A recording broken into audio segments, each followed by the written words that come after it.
Hey, what's up guys? In this video I will answer a few of the questions that I get asked on a daily basis. But before I start with answering those questions, I just wanted to say thank you to everyone that has already joined the course.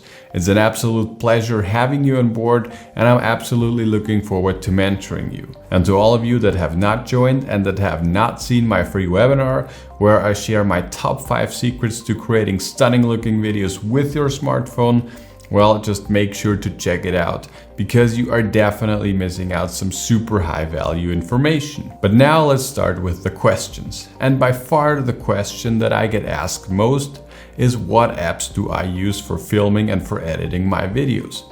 And for basic filming, I use and recommend Filmic Pro. That's pretty much my go-to app on my iPhone. But the good thing is that it not only works on iPhone, it also works on Android. So no matter what phone you have, this is always gonna be an option for you. And I use it because I really like the flexibility that it gives me. With Filmic Pro, you can control your white balance, your ISO, your shutter, and you can control all those settings manually. And you can control a ton of other settings as well. And you can also lock your settings before you start shooting so that they are not changing whilst you are recording.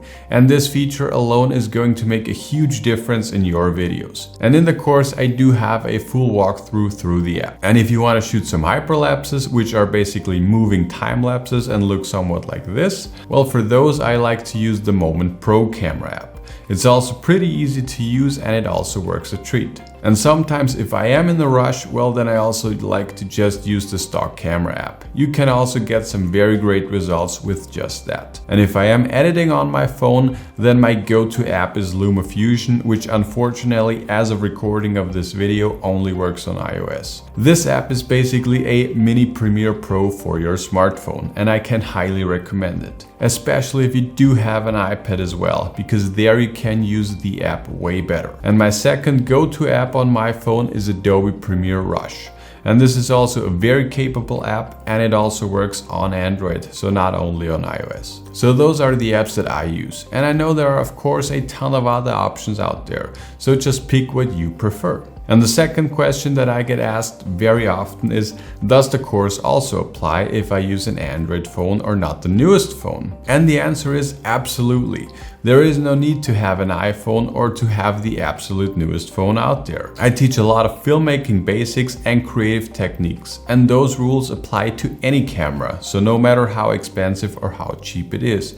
So yes, you can get massive value out of the course no matter what gear you have. And the last question that I would like to answer in this quick little video is, what can I do with just my phone? Is it even possible to create interesting looking videos with just a smartphone? And the answer is again, of course, yes, you can do that easily. You just need to know a few tricks here and there. And in the course I cover, of course, many of those techniques and tips and tricks. But also in my last YouTube video, I shared 2 creative techniques that you can use with just your smartphone. So if you haven't seen it yet, make sure to check this one out. So that's basically it for this short little Q&A video. And as I've said before, if you have not watched the free 45-minute webinar, you should definitely do so, because you are missing out a lot of high value information. But that's it, and if you guys have any further questions, please let me know.